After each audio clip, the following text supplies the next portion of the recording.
Leo tutajifunza kitu kimoja ambacho watu wengi kinawashinda. Katika hizi simu za Huawei na baadhi ya simu zingine huwa unakuta labda Google account, Gmail hazisupport yani hazipo, na una baadhi ya application unazihitaji kuzifanya installation unakuta zinagoma kwa sababu ya email.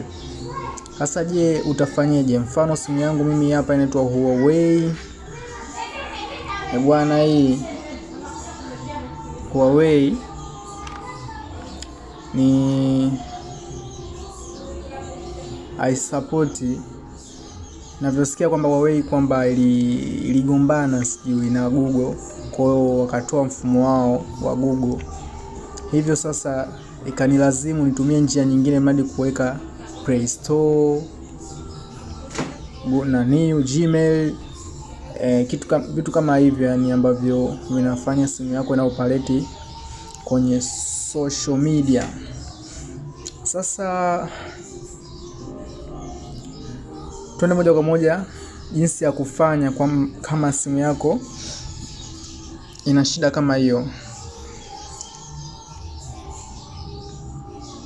Utawasha data. Sasa mimi simu yangu kuna hii inaitwa app Gara. Nitaibonyeza app Gara hii bwana, nishaibonyeza. Humu ndo Play Store yangu humu ndo naweza nikadownload application yoyote ile.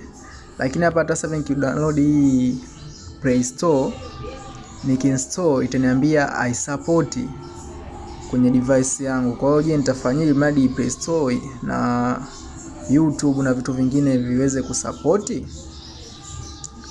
Nitaenda kwenye kusearch, nitaandika kitu kimoja kinaitwa Gbox. Ni hapa nisha download. Kwa hiyo kama bado huja download utai-download. Kisha download kama hivyo utai-open.